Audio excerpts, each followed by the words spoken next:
YouTube family, it's your favorite black guy from Nebraska. It's your friend from that big old N. And today, I'm going to drop some more content on you. Like I said in that short, Assata Shakur, who was a part of the Black Panther Party and the Black Liberation Army, which she's right here, has passed away. So she passed away yesterday, I believe. Or yesterday was the day we found out she passed away. Either way, she is no longer here in the physical with us. So a lot of y'all don't know Assata Shakur's story. A lot of you guys know Assata Shakur because Shakur is her last name. So you just have an imagination of, so you imagine that, she had to go through a lot, which she did. Okay, we're going to talk about the case that had her flee from this country and go to another country and how they put a body on her, right? How they set her up for murder and how she was treated unfairly. Okay, when it comes to the Black Panther Party, the government didn't play fair, man. They would go to any extent to destroy the Black Panther Party. They would literally kill their own, okay, and make it seem like the Black Panther Party killed a government official or a cop, and they will go off of that narrative, and they would hunt the Black Panther Party down, set them up for murder and set them up for jail and frame them with false crimes just to put them in prison, man. And that's just what it is. Anybody is expendable. I tell this to people and they don't believe me. But when it comes to our government, nobody is safe. Every and anybody is expendable. When they desire to get somebody out the way, nothing's safe. There's no lengths that they will not go to accomplish their mission or their goal. So we're going to read off from the book, The FBI War on Tupac Shakur and Black Leaders, U.S. Intelligence's Murderous Targeting of Tupac, MLK, Malcolm, Panthers, Hendrix, Marley rappers, and linked ethnic leftists. Okay, this book, I'm going to let the content speak for itself. The sources speak for themselves. The story speak for itself. Okay, reading this book, this changed my mind on my outlook on how I viewed the world and our government. It really opened my mind up to a lot of things. My ignorance was banished as I continued to read this book, and the things that I thought were true and I thought that held weight in regards to our country and our government and how the legal system works, all that vanished. You know what I mean? I saw things for what they really, really were as I continued to read this book. So, and you're going to do that too. I'm gonna expose you to this too. So, ignorance is bliss, but once you come into the knowledge and understanding of some things, it could really bear on you. It's a burden. Once you come into the understanding of certain things and how things work, and when you see other people and they don't understand, they don't know what you know, and you're like, man, if only they knew. It's a burden. So I'm gonna let's go ahead and get started because this is gonna be a little lengthy, but hopefully that you'll stay with me and then you'll desire to continue to wanna listen and learn. So this is chapter 9, I believe. It's chapter 9 that we're gonna be on. Let's see. It sure is chapter 9. Let's go ahead and read. I'm gonna read it to you. If you are in your car, at work, or anywhere, this is the perfect thing to be listening to. This is the perfect content to be listening to if you're at work or you're in a car or anywhere. This is perfect listening content, okay? Because I want to read from this book and you're going to gain the knowledge, okay? So let's go ahead and get started. COINTELPRO continued. Matulu called terrorists Assata and Black Liberation Army. Chemical warfare began to change the shape and attitude of the brothers and sisters who participated in what we called then the revolution. Whether it be the civil rights aspect of integrating into or assimilating into America, or the revolutionary nationalist fight for self-determination and or liberation by nationhood, our ability to fight chemical warfare was a significant contribution. So the Lincoln detox became not only recognized by the community as a political formation, but its work in developing and saving men and women. We began to move around the country and educated other communities around acupuncture drug withdrawal, Mutulu Shakur. Now, that is a quote directly from Mutulu Shakur. Arguably one of the single most important historical factors aiding the New York Panther 21 and other embattled Black Panthers was the continuing change in the political climate towards Black revolutionaries. The activist burglary of an FBI office had a huge effect in March of 1971. 2 months after the Panther 21 trial ended, activists broke into a Media, Pennsylvania FBI office. They removed 1,000 documents and exposed the FBI counterintelligence program, a vast program against law-abiding citizens protesting against the Vietnam War and for civil rights and economic justice. The documents also showed the FBI's sophisticated tactics and collaborative work with local police and many mainstream media outlets nationwide. So you can't win. When they play, you can't win, and they don't play fair. The activist distribution of these documents forced Congress and mainstream media outlets to at least acknowledge some of these brutal FBI illegalities with COINTELPRO. For public relations' sake, the FBI officially ended COINTELPRO in 1971. Agents and events support that the program continue. For example, former COINTELPRO agent M. Wesley Swearingen said that the FBI actually continued the program under different names. And we know that. We don't need him to tell us that. Various judges later agreed that an FBI police COINTELPRO continued against Black activists. More and more U.S. intelligence agents ended their careers and risked their lives to reveal how their groups initiated the terrorism against leftists. In 1973, Louis Tackwood, the agent working in Los Angeles version of BOSS, the Bureau of Special Services, the Criminal Conspiracy Section, CCS, described how the FBI had a liaison agent in CCS and vice versa. Tackwood gave hours of description that became the book, The Glass House Tapes. CIA agents such as Phil Agee and Victor Marchetti also published exposés on the Central Intelligence Agency. Marchetti's book came out only after counter-enforced CIA deletions. Agee circumvented CIA censorship by first publishing the book in England. Afeni Shakur kept her activism after giving birth to Tupac Amaru Shakur on June 16, 1971. A month after her release from prison following her trial acquittal, she immediately set him on a revolutionary course, calling him her Black Prince of Revolution. She named him after the last Incan leader to die, trying to fight off the Spanish invaders. She also named her close friend, LA Panther leader Geronimo Pratt, Tupac's godfather. Some sources say Afeni further named her close friend Assata Shakur as Tupac's godmother. By that time, police began new attacks on Geronimo Pratt. Wes Swearingen and other agents testified that LA FBI informants set Pratt up on a murder frame-up. In his memoir, former FBI agent Swearingen said he looked into the FBI's file on Pratt and saw that they had an audio tape that Pratt was hundreds of miles away in Oakland just before and after the murder. An FBI paid lawyer had infiltrated Pratt's defense counsel. According to the California Attorney General's office in a declaration filed in court, and the FBI paid another person on Pratt's defense team. This led to Pratt's conviction and imprisonment for over 25 years. Afeni regularly traveled to the West Coast to help with Pratt's legal defense team of activist lawyers who helped Pratt for years. While they initially failed to acquit Pratt, the lawyers did uncover the various forces teamed up against him and eventually exonerated him. A judge finally ruled in his favor. Geronimo dropped his birth name and changed his name to Chaijaga by the time. The U.S. ended up awarding Pratt several $1 million for false imprisonment. Pratt's lawyers found that the CIA had joined forces with the FBI in their attacks on Pratt on one man. The FBI and the CIA aligned themselves together to attack one Black man.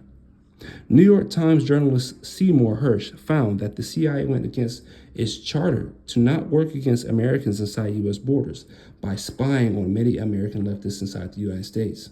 Afeni continued her activism and accepted invitations to speak at Harvard, Yale, and many other colleges nationwide. With the assistance of Lumumba's adopted brother, Mutulu Shakur, She then worked on a historic lawsuit against the New York police. This suit gained the broadest restriction on any city police's intelligence activities. By 1973, Athenia moved in with Matulu, a co-founding leader of the Republic of New Africa. The RNA was politically aligned with the Panthers, had similar goals, and experienced similar police oppression. The RNA formed in 1968 when 500 grassroots activists had met in Detroit to declare independence for the black nation inside the United States. The following year, the police attacked the RNA convention at Reverend C.L. Franklin's Queen of Soul, Aretha's father, New Bethel Church in Detroit.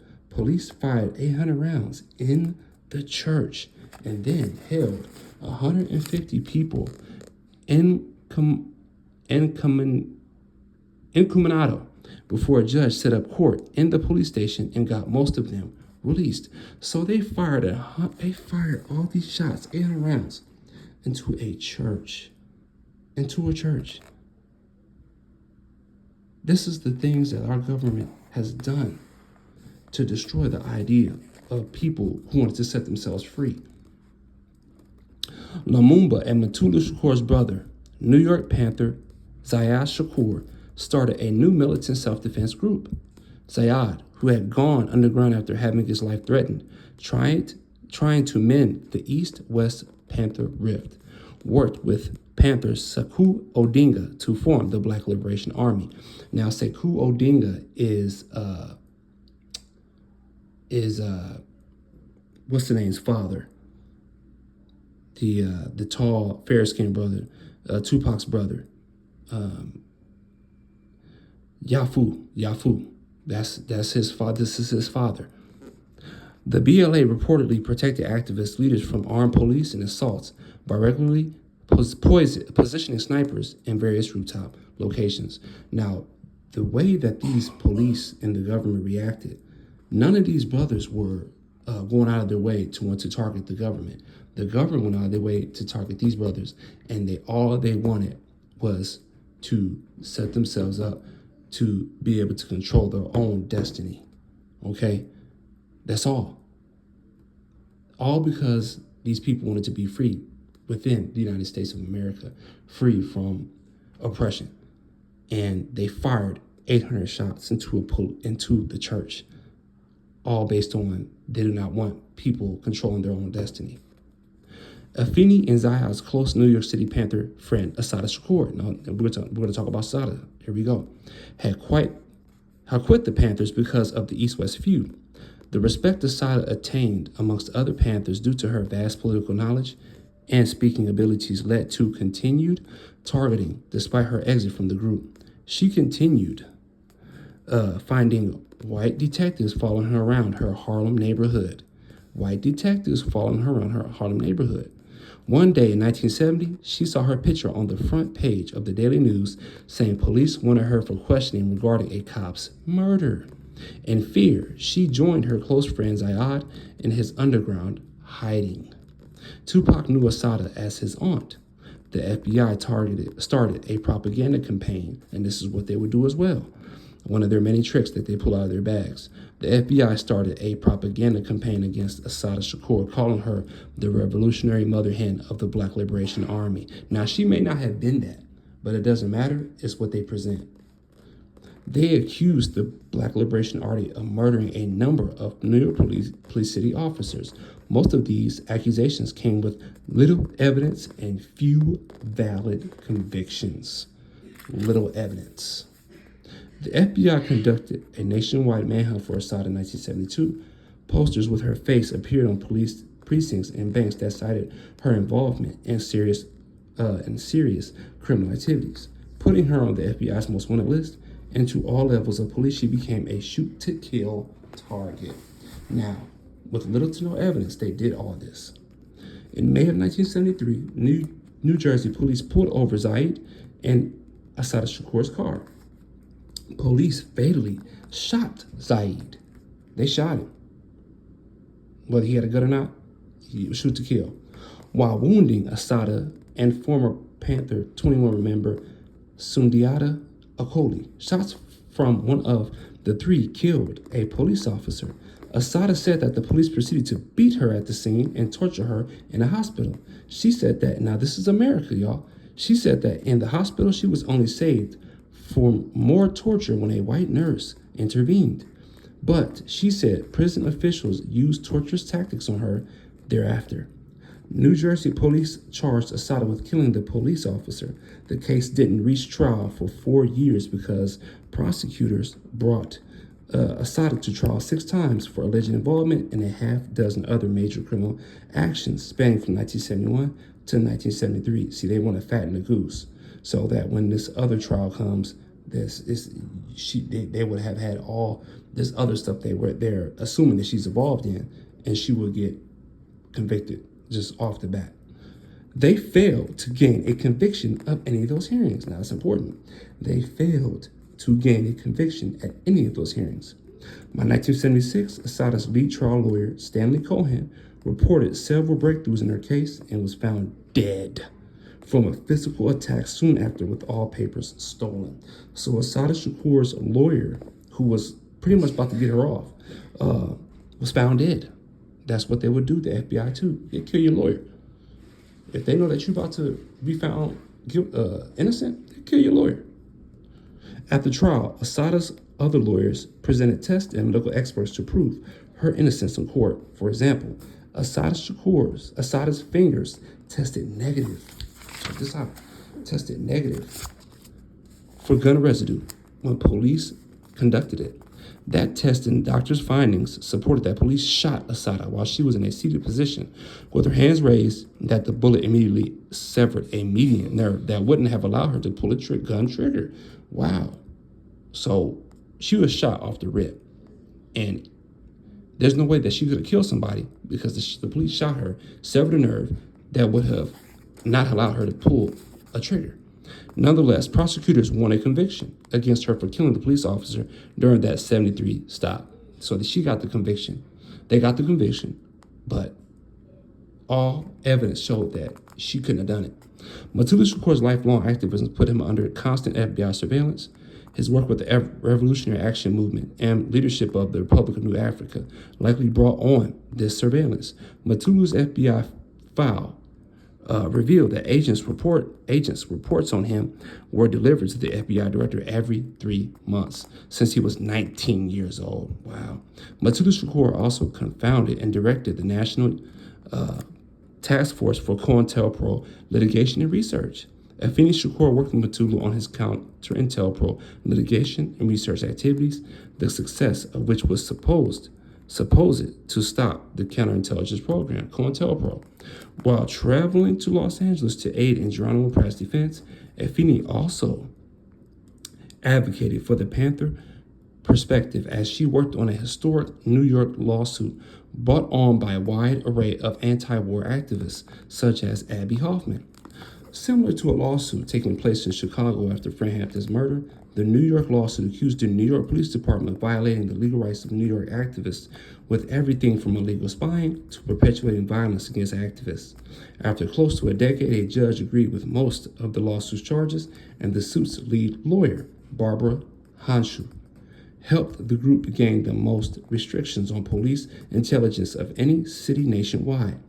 This forced the NYPD to officially end its police COINTELPRO activities. In the 80s, the judge for that case found that the NYPD had continued its COINTELPRO activities with a police unit targeting blacks called the Black Desk. So you knew they wouldn't stop.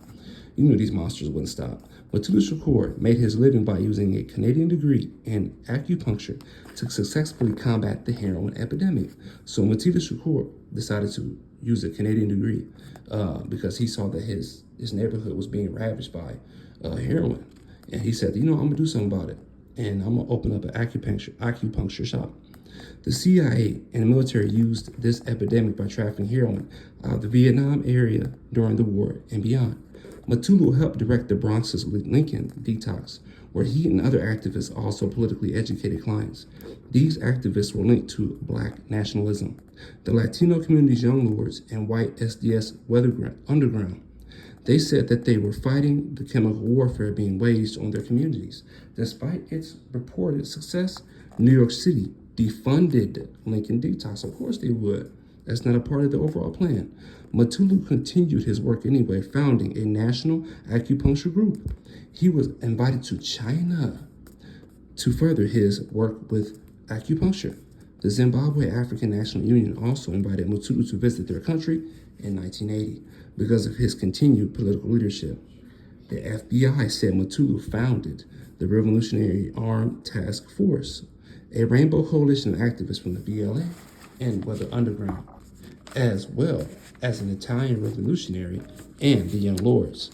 The report said some RATF worked at Lincoln Detox and took extreme measures when the city tried to close it.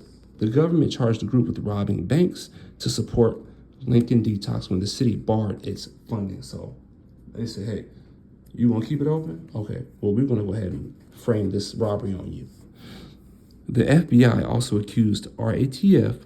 One activist said this was the BLA's multinational task force of breaking Assata Shakur from jail and helping her gain exile status in Cuba. And that is where Assata passed. She passed in Cuba. A judge then convicted members of RATF on a failed bank truck robbery that killed a police officer in a car. Police went after Mutulu, not for any involvement in the actual crime, but for being a co-conspirator. It's likely not a coincidence that by 1980, U.S. intelligence started using the label terrorists for their assault on radical leftists. New York closed its Bureau of Special Services COINTELPRO unit, but they created several new ones that carried out similar duties as Bureau of Special Services, and that is BOSS. One New York unit that had started in 1971, the year BOSS disbanded, was the similarly undercover street crime unit. Another unit created in 1980 was the Joint Terrorist Task Force, which New York and U.S. intelligence started in response to the RATF and BLA. So what they're saying is when these activists would start new groups, the government, the police, they would start new groups to counteract their groups.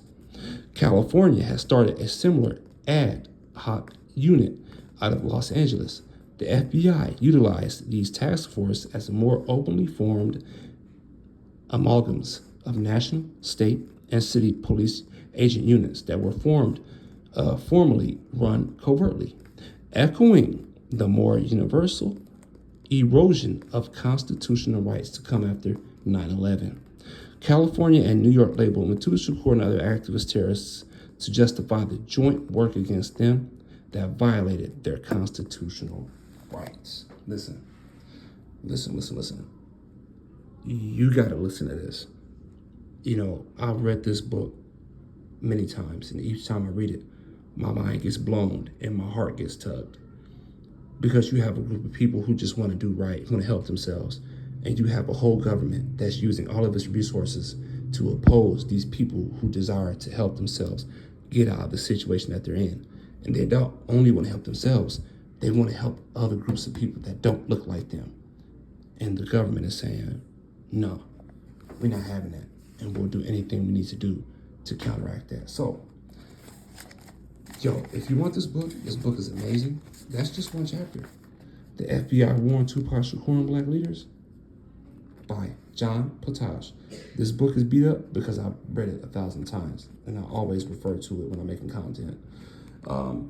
It's amazing. It's great. Rest in power, Assata Shakur. I don't know if, she gave her life to the Lord. I hope she did. If she